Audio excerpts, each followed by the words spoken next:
네, 뉴스타트 2부 시작합니다. 해병대 최상병 사망 사건과 관련해 수사 외압 의혹의 핵심 피의자로 지목된 김계환 해병대 사령관이 15시간 가까이 조사를 받고 귀가했습니다. 조사를 마치고 나온 김 사령관은 여전히 외압이 없었다는 입장이냐, 변호사 없이 조사받은 특별한 이유가 있느냐는 취재진의 질문에 아무런 대답 없이 자리를 떠났습니다. 앞서 고위공직자범죄수사처는 어제 오전 9시 40분쯤부터 직권남용 권리행사 방해 혐의로 김 사령관을 불러서 조사했습니다. 김 사령관은 박정훈 전 수사단장에게 언론 브리핑 취소를 요구하며 VIP가 경로했다고 언급한 의혹이 제기된 인물입니다.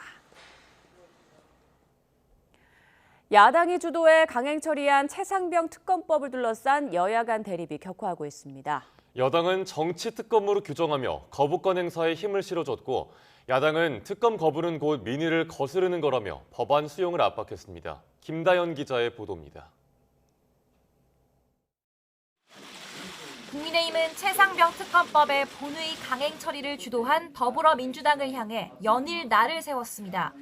독선과 입법 폭주를 총선 민의라 우기고 힘으로 밀어붙인다는 겁니다. 특검은 공식적인 수사를 무력화할 뿐이라면서 윤석열 대통령의 거부권, 다시 말해 제2요구권 행사 당위성을 거듭 강조했습니다. 오히려 진상규명을 위한 시일만 더욱 늦춰질 뿐입니다. 특검 처리를 강행한 배경에 다른 정치적 의도가 숨어 있음을 스스로 인정하는 셈입니다. 더불어민주당은 지난 총선에서 나타난 민심을 명분 삼아 윤 대통령을 향해 특검 수용 압박을 이어갔습니다. 특검을 받아들이지 않겠다는 건 곧 민의를 거스르는 일이고 죄를 지었다는 방증이라고 주장했습니다. 당내 진상규명 TF 차원에선 거부권 저지 행동에 나서겠다고 예고했습니다. 그 진실을 명명백백하게 밝히자는 것이 왜 나쁜 정치입니까? 특검법을 거부하는 것은 민의를 거부하는 것이고 국민과 싸우겠다는 소리임을 명심하십시오. 대통령실은 최상병 특검법이 본회의를 통과한 날부터 이미 거부권 행사 가능성을 내비쳤습니다. 경찰과 공수처 수사를 지켜보는 게 지금 시점에선 합당하다는 겁니다. 어쩌면 이걸 받아들이면 나쁜 선례를 남기는 거고 더 나아가서 이거 직무유기가 될 수 있다, 이렇게까지 지금 보는 거거든요. 법안이 정부에 넘겨지면 윤 대통령은 오는 14일 국무회의에서 거부권 행사 여부를 결정할 거로 보입니다. 다만 10번째 거부권 그리고 국회 재표결에 대한 정치적 부담이 작지 않은 만큼 정부 여당은 다양한 방식으로 여론 수렴 절차를 거칠 거란 관측이 우세합니다.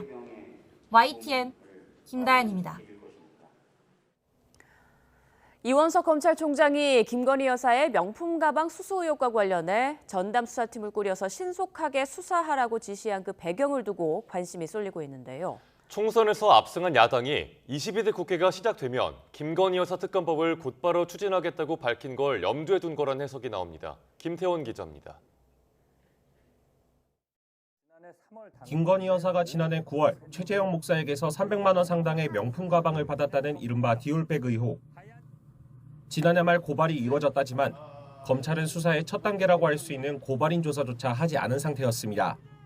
그런데 이원석 검찰총장이 최근 송경호 서울중앙지검장에게 전담 수사팀을 꾸려 신속하게 수사하라고 지시했습니다.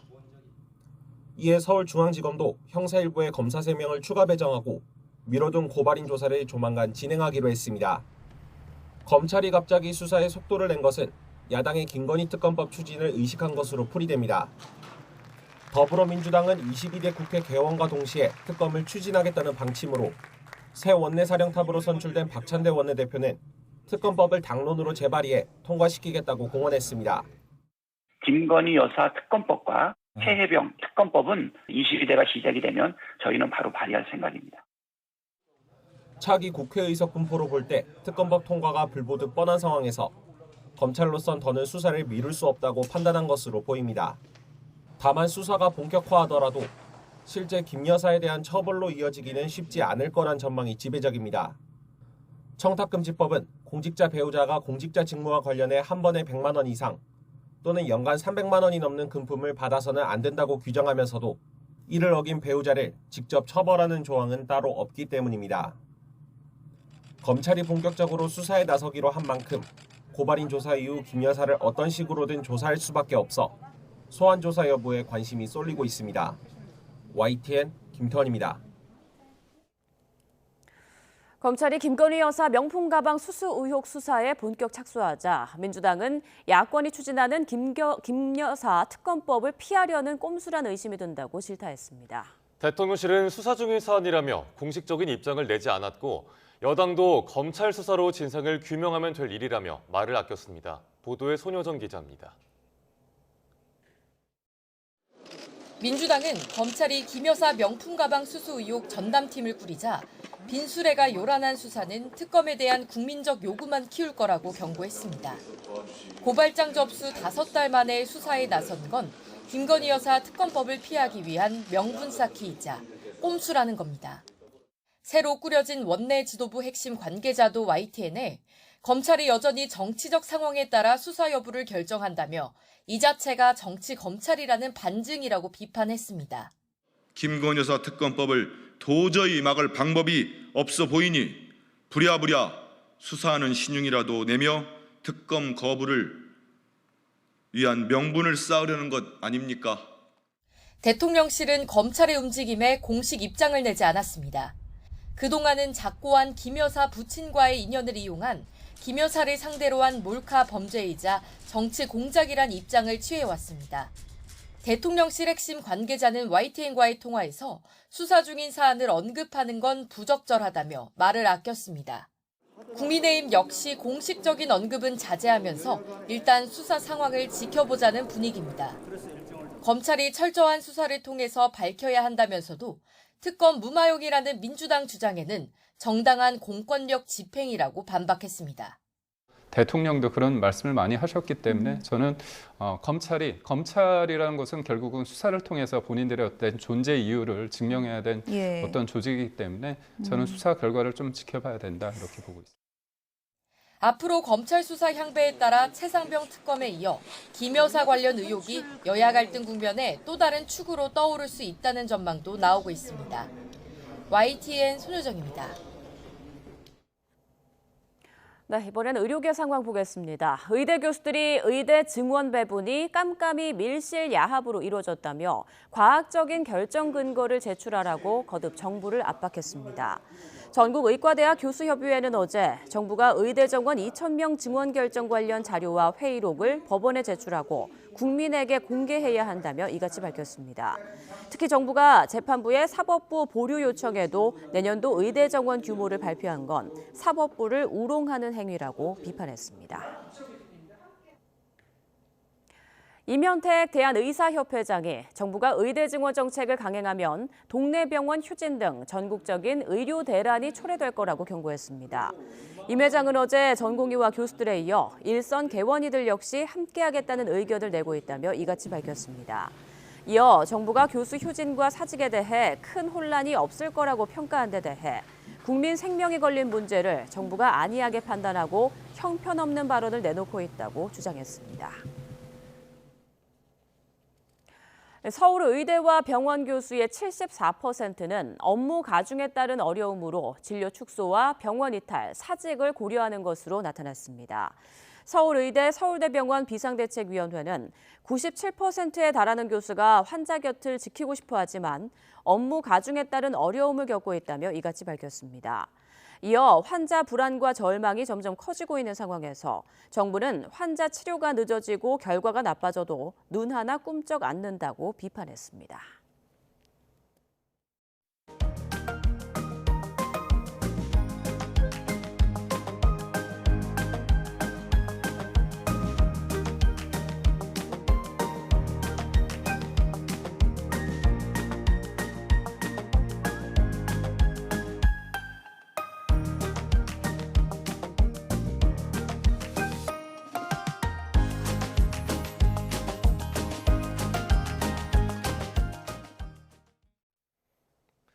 근로복지공단은 노동자들에게 더 좋은 노동 환경을 만들어주기 위해 전국 곳곳에 어린이집도 운영하고 있습니다. 장애아나 다문화 아동 보육 등 취약 특수 보육에도 앞장서고 있는데 올해 처음으로 어린이날 행사도 열었습니다. 오태인 기자입니다. 놀이기구를 타는 아이들이 신나는 듯 손을 흔듭니다. 마당에 놓인 공기를 체험하는 기구에 몸을 맡기고 친구들과 뒤엉켜 놀이를 즐깁니다. 아이들이 노는 모습에 교사와 부모 얼굴에는 미소가 번집니다. 근로복지공단이 운영하는 어린이집 아이를 위한 어린이날 행사가 울산에서 처음 열렸습니다. 1년에 한 번씩은 있었던 행사였으면 참 좋겠다는 바람이 있지만 그래도 3년이라는 시간을 기다려준 만큼 지금 아이들이 너무 아직까지는 안전하게 잘 놀고 있어서 너무나 기분 좋습니다. 근로복지공단의 기본 설립 목적은 노동자들이 일을 편하게 하도록 하는 것. 이에 맞춰 전국 37곳에 어린이집도 운영하고 있습니다. 맞벌이 부부 육아 부담을 덜어주고 여성 노동자 경력 단절 예방을 위해 매년 3,800명 정도 아이를 돌봅니다. 영아 보육이나 야간 연장 보육, 주말 보육 등 노동 환경이나 지역 특수성을 고려해 일하는 부모를 위한 서비스를 제공합니다. 공공직장 보육시설은 직장에 다니는 학부모들이 일가정 양립을 하기 위해서 보육에 부담이 없도록 노력하고 있거든요. 특히 다른 것은 이제 장애 전담 보육 시설도 있고요. 장애 통합 보육 시설도 있습니다. 근로복지공단은 일하는 부모가 육아 부담을 덜 수 있게 어린이집 운영을 강화해 나간다는 방침입니다. 또 올해 처음 시행한 어린이날 행사를 전국으로 확대해 나갈 예정입니다. YTN 오태인입니다. 현재 초등학교 저학년 학생들은 두뇌 활동이 특히 왕성한 만 3세에서 5세 시절 코로나19 팬데믹을 경험했죠. 그 여파로 언어 사회적 발달 제한을 겪는 사례도 있습니다. 이에 충북교육청이 아이들의 온전한 성장을 위한 지원에 나섰습니다. HCN 충북방송 이완종 기자입니다. 한창 수업 중인 초등학교 교실 안. 아이들의 웃음소리가 끊이질 않습니다. 선생님의 질문에 아이들은 온몸으로 답을 표현하고 정답을 맞힌 아이들은 손뼉을 치며 기뻐합니다. 초등학교 저학년 아이들의 눈높이에 맞춰 언어 교육에 놀이를 접목한 수업 방식입니다. 언어 쪽으로 그리고 생활 태도 쪽으로 그리고 아이들이 그 감정 표현에 있어서 부족한 부분이 있어요. 그래서 자기의 생각과 느낌을 말로 표현할 수 있도록 적극 지원해주고 도와주고 있습니다. 교실마다 별도의 학습 지원 튜터를 두고 모든 아이가 수업에 잘 적응할 수 있도록 밀착해야 하면서 학부모들의 만족도도 높은 상태입니다. 학부모로서는 이게 꾸준히 지속되고 확대되어서 아이들이 학교 안에서 마음껏 뛰어놀고 성장할 수 있었습니다. 앞서 충북도 교육청은 지난해 7월 코로나 후유증에 따른 초등 저학년 발달 지연을 막기 위해 아이 성장 골든타임을 선포했습니다. 만 3세 아동부터 초등학교 2학년까지 언어와 사회성, 정서 발달 수준을 진단하고 집중 관리하면서 올바른 성장을 돕고 있습니다. 학생들이 그 적절한 기초 소양을 갖출 수 있도록 골든타임을 놓치지 않는 그런 철저한 준비와 앞으로의 그 학습 과정을 이어가겠습니다. 코로나가 4년 만에 엔데믹을 맞이하게 됐지만 아이들의 상처가 치유되기 위해선 앞으로 더 많은 노력과 시간이 필요합니다. HCN 뉴스 이완종입니다. 제주에서 줄어드는가 싶었던 아동학대 사례가 다시 증가하고 있습니다. 특히 학대가 반복되는 경우도 매년 늘어 심각성을 더하는데요. 인식 개선 교육과 사회 안전망 구축이 시급하다는 지적이 나옵니다. KCTV 제주방송 김경임 기자가 보도합니다.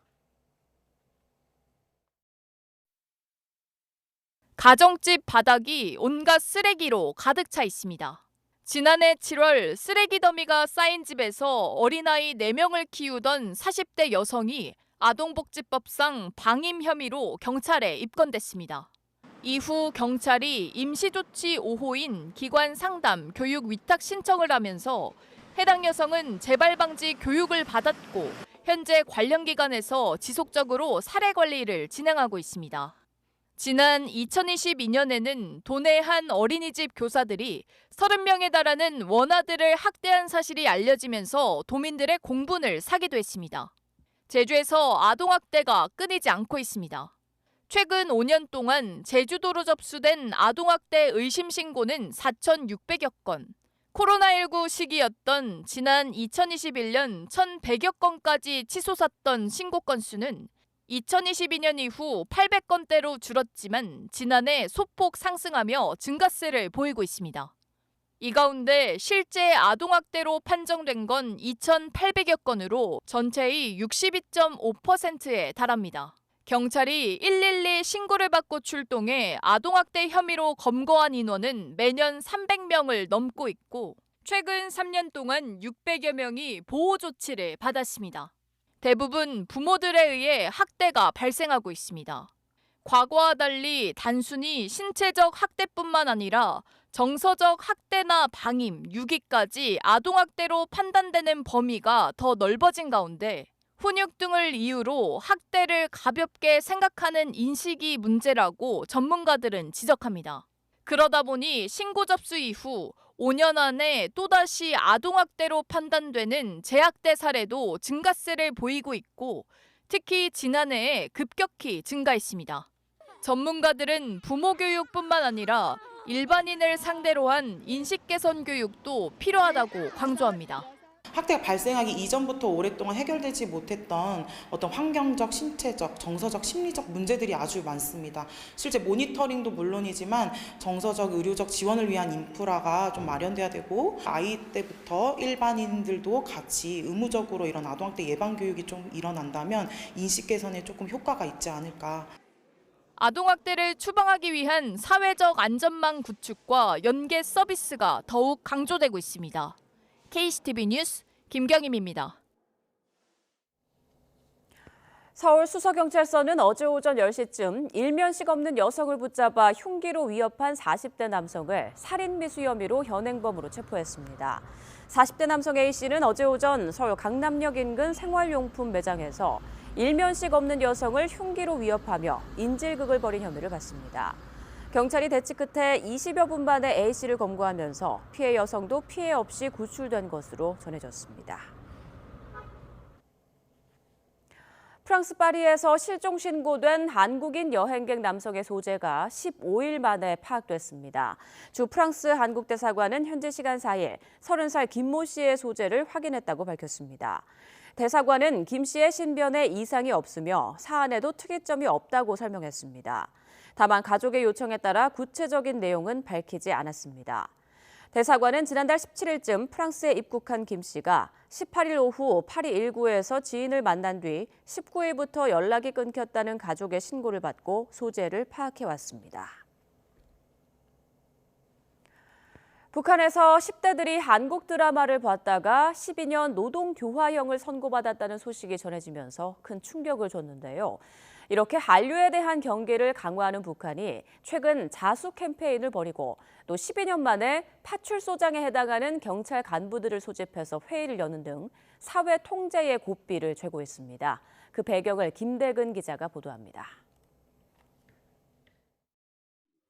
주민들 앞에서 연극을 하는 등 북한 곳곳에서 선전선동 활동이 한창입니다.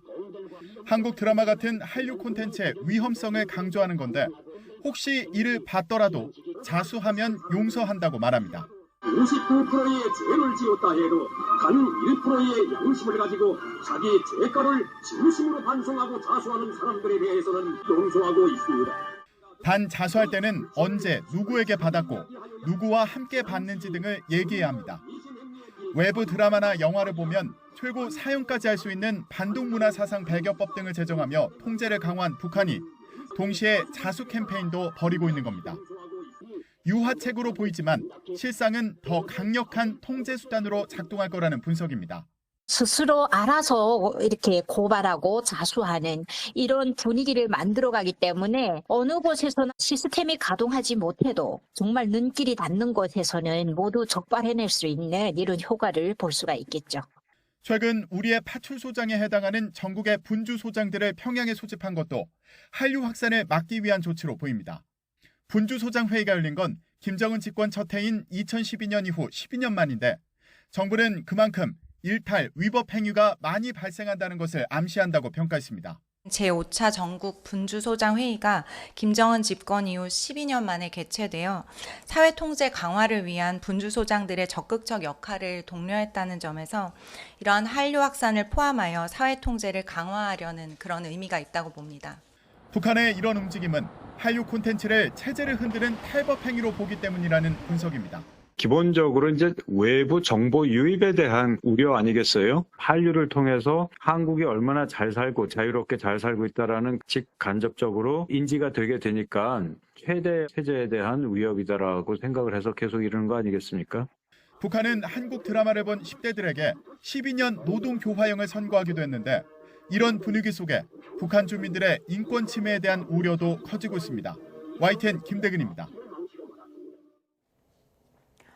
팔레스타인 무장정파 하마스 대표단이 이집트 카이로에서 중재국들과 휴전안을 논의하고 있는 가운데 이스라엘과 하마스는 신경전을 이어갔습니다.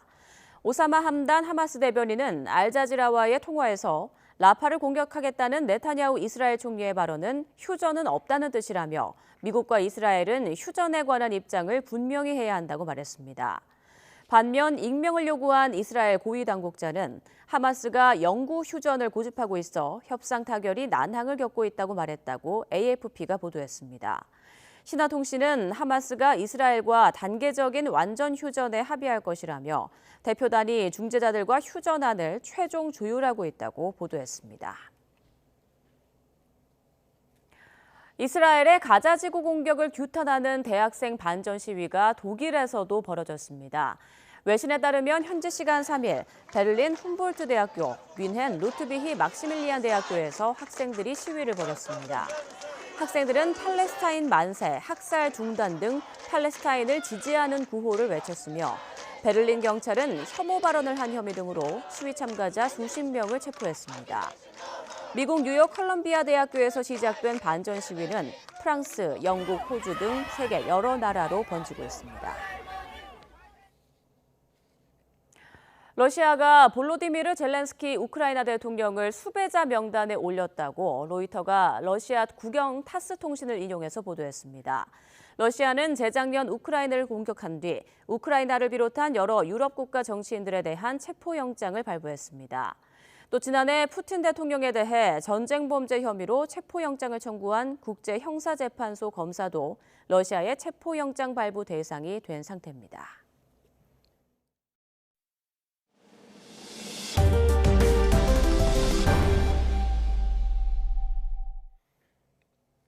많은 사랑을 받았던 푸바오가 중국으로 돌아갔지만 여전히 그리워하는 사람이 많아 이를 활용한 마케팅이 이어지고 있습니다. 여행업체는 관련 패키지 상품을 내놓고 중고 거래 사이트에선 환송 행사에서 사용된 무료 깃발까지 비싼 가격에 팔리고 있습니다. 오동건 기자입니다. 판다 옷을 입은 아이가 뛰어갑니다.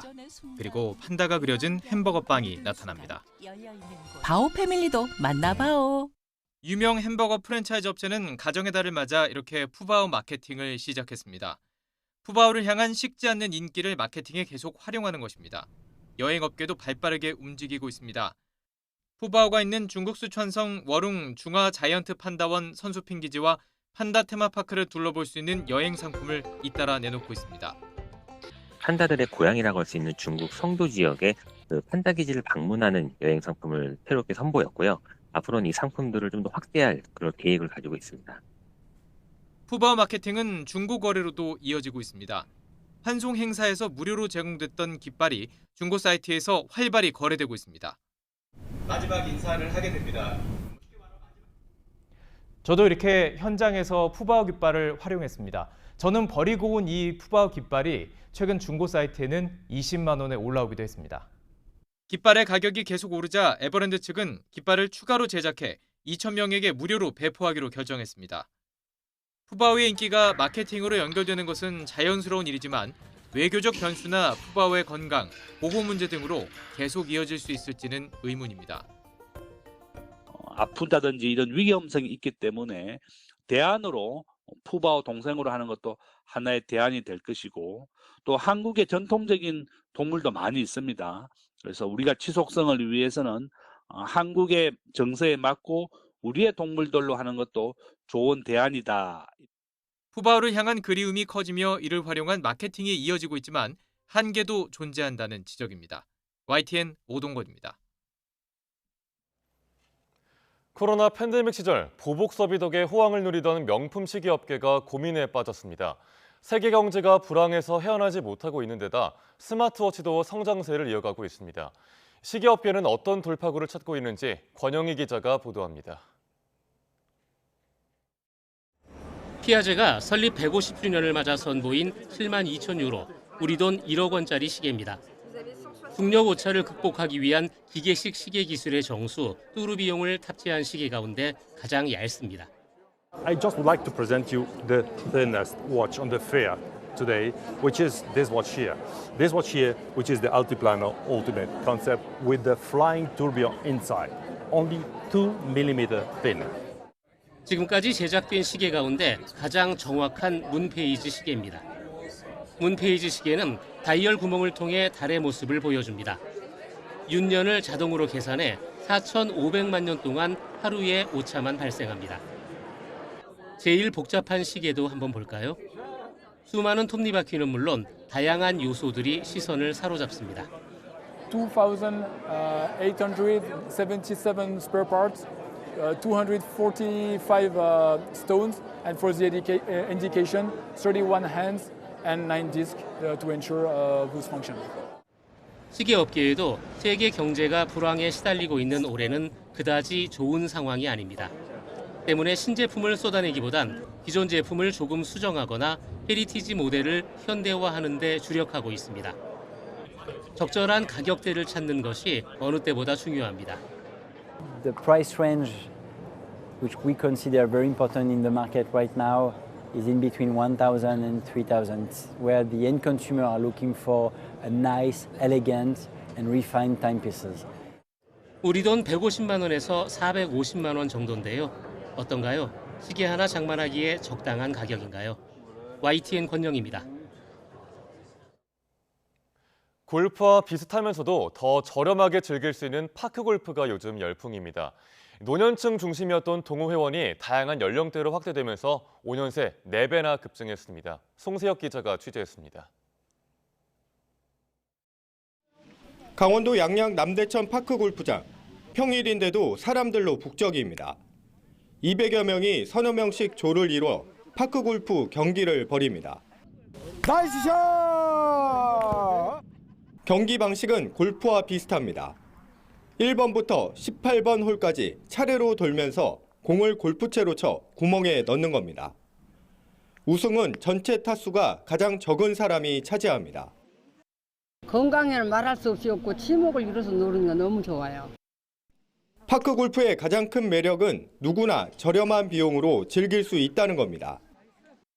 파크 골프는 일반 골프와 달리 이 나무채 하나만 있으면 됩니다. 18홀을 도는 요금도 3,000원에서 6,000원 정도에 불과합니다.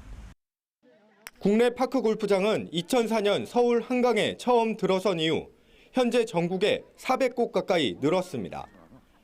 동호 회원도 2019년 3만여 명에서 올해 14만여 명까지 5년 새 4배나 급증했습니다. 노년층 중심이던 연령층도 최근엔 중장년층까지 다양해지는 추세입니다. 2, 3년 전만 해도 60대, 70대, 80대까지 주류를 이뤘었는데 최근에는 50대, 40대 연령층도 많이. 각종 대회도 잇따라 열리면서 동호인들이 지역 음식점과 숙박업소를 이용하는 등 지역 경제에도 활력을 불어넣고 있습니다. YTN 송세혁입니다. 요즘 남도에선 키 모양을 닮은 조개, 키조개가 제철을 맞았습니다.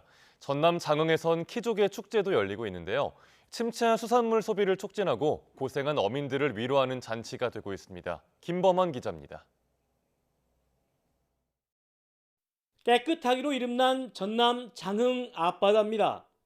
정정, 해역, 등량만에서 나오는 키조개는 품질이 좋아 한때 모두 일본으로 수출되기도 했습니다. 미생물이 풍부한 갯벌 보호 지역에서 자라 최고의 맛과 최다의 생산량을 자랑하기 때문입니다. 키조개가 본격적으로 나오기 시작한 때에 맞춰 축제가 열리고 있습니다. 키조개 까기와 경매, 갯벌 생태 체험 등 다채로운 프로그램이 마련됐습니다. 키조개와 표고, 한우 등 장흥의 대표 특산품을 함께 구워 먹는 장흥 삼합은 이미 전국적으로 알려진 지 오래입니다. 가정의 달 맞이해서 어른들이랑 아기랑 같이 왔는데요. 생각보다 사람도 많고 재밌을 것 같아서 좋고 싱싱하게 더 맛있게 먹겠습니다. 기족의 축제는 두드러지게 피어 장관을 이루고 있는 우군 제암산의 철쭉 축제와 연계해 열리고 있습니다. 여기 것이 다른 데 곳보다 미네랄이 풍부하고 그 아미노산 같은 게 아주 풍부해서 다른 조개보다도 연합니다. 남도의 맛을 만끽할 수 있는 장흥 키조개 축제는 어린이날 연휴 내내 이어집니다. YTN 김범환입니다. 울산시와 대한궁도협회가 울산을 우리 전통의 궁도, 활쏘기의 도시로 만들어가기 위한 협약을 맺었습니다. 궁도협회 울산 이전과 활쏘기 세계대회 개최도 추진하고 있는데요. 선사시대 요적인 반구대 암각화의 활쏘기 문양이 그 출발점이 됐습니다. JCN 울산중앙방송 전우수 기자입니다. 올해 1월 유네스코 세계유산 등재를 신청한 방구천의 암각화. 방구대 암각화는 수차례에 걸친 실측을 통해 고래 57점을 포함한 총 355점의 문양이 있는 것으로 확인됐습니다. 이 가운데 눈길을 끄는 것 중에 활쏘기 문양이 있습니다. 사냥꾼이 동물을 향해 활을 쏘는 모습입니다. 암각화에는 이 같은 활쏘기 문양이 3점이 확인됩니다. 지난 2월 울주 천전리 각석에서 명칭이 변경된 울주 천전리 명문가 암각화에도 같은 모양의 그림 한 점이 있습니다. 방구천의 암각화에 등장하는 이 같은 활쏘기 문양에 대한 관심이 필요하다는 지적이 수년 전부터 있어 왔습니다. 그런데 방구대 암각화에 보면은 7,000년이라고 알려져 있는 곳에서 이렇게 짧은 활을 가지고 사냥하는 장면들이 여러 묘사가 되어 있거든요. 그래서 이런 역사가 다시 재조명되고 바뀌어야 되지 않나 하는. 선사인들이 남긴 암각화에 등장한 활쏘기 문양은 국내 활쏘기의 역사를 7,000년 전으로 끌어올립니다. 이 같은 역사적 배경을 기반으로 울산시와 전국 궁도인들이 울산을 활쏘기의 시원, 궁도의 도시로 만들자는 데 뜻을 함께하는 업무 협약식이 열렸습니다. 이를 바탕으로 대한궁도협회를 울산으로 이전하고 내년에는 활쏘기 세계대회도 울산에서 개최합니다. 나아가 활쏘기 센터도 울산에 건립하는 방안도 검토하기로 했습니다. 한반도 최초의 활쏘기 유적지가 울산인 만큼 앞으로 울산에 세계 활쏘기 센터를 건립할 계획이고요. 25년 세계 민족궁 대축전 행사도 개최할 계획입니다. 우리는 가칭 대한민국 전통무예 궁도센터를 건립하고 울산광역시를 궁도 거점 도시로 만드는 것을 목표로 하고 있습니다. 이날 협약식에는 궁도센터의 부지는 활쏘기 상징성을 고려해 방구천 일원에 조성하고 내년 세계대회 개최 무렵에는 최소한 기공식을 갖는 등 속도를 내기로 의견을 모았습니다.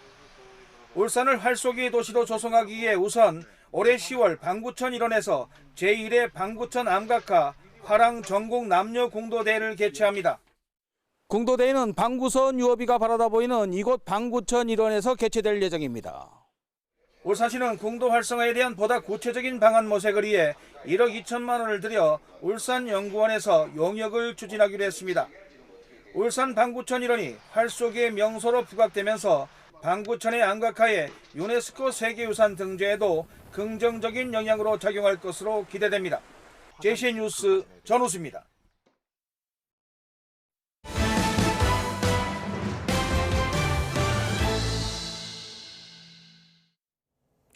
술을 전혀 안 마셨는데도 음주운전 혐의로 법정에선 남성이 무죄 판결을 받았습니다. 본인도 몰랐던 몸에서 알코올을 만들어내는 희귀 질환을 갖고 있다는 게 증명됐기 때문입니다. 김잔디 기자가 보도합니다. 경찰의 음주 단속에 걸려 법정에 서게 된 벨기에의 한 남성이 무죄 판결을 받았습니다. 지난 2022년 4월 경찰의 음주 측정기에 찍힌 숫자는 0.91mg. 벨기에 법적 기준인 1리터당 0.22mg에 4배가 넘는 수치입니다. 경찰은 이 남성에게 벌금과 함께 운전면허 정지 처분을 내렸습니다. 문제는 이 남성은 당시 술을 한 방울도 마시지 않았다는 것. 알고 보니 이 남성은 자동 양조 증후군, 즉 장에서 탄수화물을 알코올로 변환시키는 희귀 질환을 앓고 있었던 겁니다. 이 남성도 자신에게 이런 질환이 있는지 몰랐습니다. En de rechtbank oordeelde van ja, kijk, er blijkt dat die man eigenlijk nooit symptomen vertoonde, dat hij het onmogelijk kon weten. En vandaar dat dus geoordeeld werd van kijk, die man zat in een overmachtssituatie, hij kon het niet voorzien, noch voorkomen. En vandaar dat hij is vrijgesproken daarvoor. 체내에서 알코올을 생산하는 자동 양조 증후군은 전 세계에서 20명 정도만 확인됐을 정도로 희귀 질환입니다. 술을 마시지 않은 상태에서도 혈중 알코올 농도가 일반인의 만취 상태 정도라 운전은 위험합니다. 법원은 지금까지는 이 남성이 질환을 가진지 몰랐기 때문에 무죄 판결을 내렸지만 다음엔 운전을 하다 음주 단속에 걸릴 경우 책임을 물을 것이라고 경고했습니다. YTN 김잔디입니다. 인도네시아 술라웨시 섬에서 홍수와 산사태가 발생해 적어도 15명이 숨졌다고 현지 언론들이 보도했습니다. 인도네시아 국가재난관리청은 지난 2일 이후 이 지역을 강타한 집중호우로 술라웨시주 남부 루우 지역 등에서 대규모 산사태 피해가 잇따랐다고 밝혔습니다. 현지 수색구조당국은 이번 홍수로 현재까지 15명이 사망했고 1,800채가 넘는 가옥이 침수 피해를 입었다고 전했습니다. 미국 샌프란시스코 해안에 15년 만에 가장 많은 수의 바다사자가 몰려들어 화제가 되고 있다고 미국 언론들이 보도했습니다. 미 샌프란시스코 관광명소인 피셔맨스 워프 지역의 39부두 관리자는 이곳에 나타난 바다사자 수가 1,000마리를 넘어섰다고 말했습니다. 전문가들은 바다사자들이 짝짓기 시즌을 맞아서 남쪽으로 이동하다가 주요 먹이 중 하나인 멸치떼를 따라 일시적으로 몰려든 것으로 보고 있습니다. 필리핀이 요즘 체감온도 50도에 육박하는 극심한 폭염으로 몸살을 앓고 있습니다. 온열 질환 사망자가 늘어나면서 공립학교에 휴교령까지 내려졌는데요. 한인 동포들도 예년보다 심해진 무더위에 힘겨운 시간을 보내고 있습니다. 필리핀에서 전해드립니다. 필리핀에서 109년 만에 가장 무더운 날씨가 이어지고 있습니다. 지난달 말 수도 마닐라는 38.8도까지 기온이 오르며 1915년 이후 최고 기록을 세웠습니다. 체감 온도는 50도에 육박할 정도입니다. 보건당국은 올해 초부터 4월 중순까지 폭염에 따른 온열 질환 사례가 최소 34건 접수됐고 이 가운데 6명은 사망했다고 밝혔습니다. 시민들도 예년과 다른 무더위에 지칠 대로 지친 모습입니다. Wala man ko'y mabuhat sa gawas, oy. Init kayo. Bisa ka diutra. Init lang gihapon. Naot lang ko mausab ni ang weather karon. Sa una, dagan kayong customer tungod sa kainit sa panahon, halos dili na sila kayo manggawas. Isa pod sa sobras kainit ang prutas, dali ra sad kay mga daot. 극심한 폭염에 필리핀 전역의 공립학교는 휴교령을 내리며 대면 수업을 중단했습니다. 당장 자녀를 두고 일터로 나가야 하는 학부모들은 발만 동동 구르게 됐습니다. Gipaundang pa man ang face-to-face classes, mong nara sa balay akong mga anak, pero walay magbantay nila. 필리핀의 기록적인 폭염을 일으킨 주범은 수온이 올라가는 엘니뇨 현상. 필리핀은 보통 3월에서 5월이 가장 덥지만 올해는 엘니뇨로 인해 폭염이 더 심해진 것으로 필리핀 기상당국은 분석합니다. 한인사회도 전과 다른 분위기를 실감합니다. 한인동포가 운영하는 이 차량 정비소엔 날이 더워지면서 차량용 에어컨 고장 사례 접수가 끊이지 않고 있습니다. 필리핀 온도가 40도 이상으로 고온 현상이 일어나는 관계로 차량 에어컨 관련, 냉각계통 관련으로 인한 고장으로 차들이 많이 입고되고 있는 상황입니다. 이상고온으로 타격을 입은 한인 상권도 있습니다. 저희 예식장도 현재 점심을 부킹을 받긴 하지만 그 숫자가 많이 줄어든 상태고요. 실제로 예식을 진행한다 하더라도 에어컨을 풀 가동해도 더위가 가시지 않을 만큼. 필리핀 우리공간은 필리핀에 거주하거나 방문 중인 경우 가급적 야외 활동을 자제하고 수분을 꾸준히 섭취해 온열 질환을 예방할 수 있도록 건강관리에 유의할 것을 당부하고 있습니다. 무더위가 5월 중순까지는 이어질 것이란 전망에 필리핀 일각에선 전력 수급에 차질이 빚어지는 거 아니냐는 우려의 목소리도 나오고 있습니다. 전 세계 5번째 거점 세종학당이 아랍에미리트 샤르자 지역에 문을 열었습니다. 아랍에미리트 거점 세종학당은 앞으로 중동아랍 11개 나라에 한국어를 보급하고 한국 문화 확산을 위한 십자로 역할을 하게 될 텐데요. 어떤 모습인지 카메라에 담았습니다.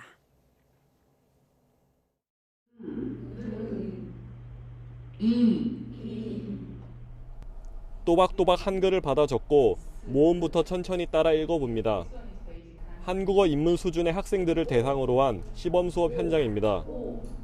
20명 정원에 하루도 안 되어 2배 가까운 인원이 몰릴 만큼 개설 전부터 이미 관심이 집중됐습니다.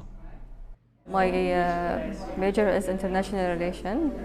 So firstly, I believe that learning Korean language will open doors and bring opportunity to work and start my passion in the Korean embassy firstly. I want to be fluent, so when I have the chance to go there, I actually can talk like fluent Korean with the Korean people and have conversations and like how do you say this? Get to meet people, know them, like make friends, because language is a barrier, so it's better. 아랍에미리트 제3의 도시이자 유네스코가 지정한 아랍의 문화수도 샤르자의 국립대학에 거점 세종학당이 문을 열었습니다. 중동 지역에서는 최초이자 세계적으로는 베트남과 인도네시아 등에 이어 5번째입니다. 중동 지역에서 뭐 K-팝, 그다음에 K-드라마 이런 문화 콘텐츠에 대한 인기가 크게 상승하면서 한국어를 학습하고자 하는 학습자들의 수요가 대한민국과 좀 더 밀접한 관계를 산업적으로나 산업기술적인 측면에서 가지려고 하는 그런 붐이 일면서 저희 세종학당 재단에서도 향후 크게 증가하는 수요에 적절하게 대처하기 위한 거점 세종학당을 중동 지역에 세우기로 결정을 했고. Our students are very international. They are coming from diverse background, and they are so interested in foreign languages, including Korean language. And I'm very happy to announce that today we are starting the first class for Korean language at our university, and we have great attention and great interest from our university students to start this program. 아랍에미리트에서는 코로나19 이후 한류 동호회 회원수가 급성장하는 등 K-팝과 K-드라마 인기가 나날이 커지고 있습니다. 이처럼 한류의 인기에 힘입어 한국에 대한 열망도 높아지는 추세. 이번 거점 세종학당의 한국어 수업에 관심이 쏠리는 이유입니다. 학생들도 이제 K-드라마나 K-팝을 통해서 알게 된 것들을 이제 구체적으로 문자를 배우면서 그리고 글을 배우면서 자기네들이 구현해보고 싶어하는 그런 마음도 있는 것 같아요. 저희가 관공서를 가게 되면 한국말로 로컬 분들이 많이 응대를 해주세요. 그래서 한국어가 점점 많이 저변이 확대가 되고 있구나라고 생각하고 있습니다. 아랍에미리트 거점 세종학당은 앞으로 중동 지역 11개국 14개 세종학당을 밀착 지원하고 한국어 교원 양성과 재교육, 출판 지원 등을 이어갈 계획입니다. 또 한국어 입문 과정 개설을 시작으로 하반기부터는 한국어 정규 과정과 한글날 행사, 다양한 한국 문화 수업 등을 준비하고 있습니다.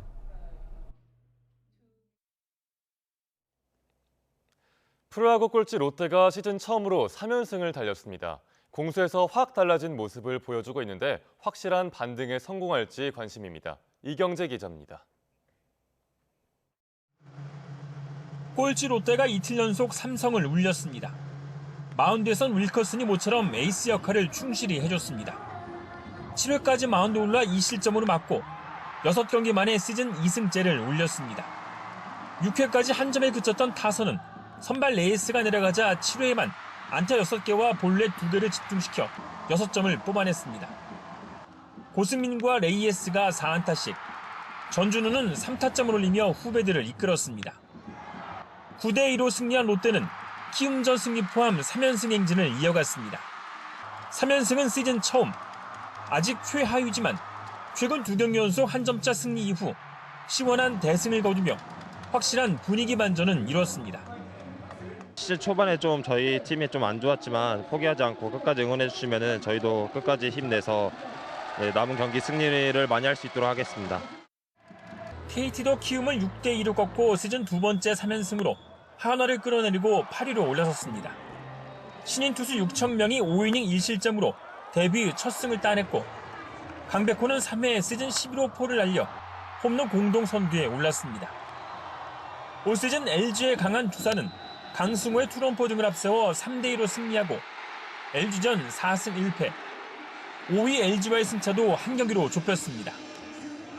선두 기아는 김도영과 소크라테스의 홈런포 등을 앞세워 한화를 10대2로 눌렀고 NC는 전날에 이어 4사구로 남바람에 무너진 SSG를 이틀 연속 꺾었습니다. YTN 이경재입니다. 가수 이찬원이 트로트 가수로는 17년 만에 지상파 음악 프로그램 뮤직뱅크에서 1위를 차지했습니다. 이찬원은 그룹 아일릿의 마그네틱과 경쟁했는데 트로트 가수가 뮤직뱅크에서 1위를 차지한 건 2007년 강진의 땡벌 이후 17년 만입니다. 이찬원은 장윤정과 이명웅 등에 이어 지상파 음악방송에서 1위를 차지한 네 번째 트로트 가수가 됐습니다.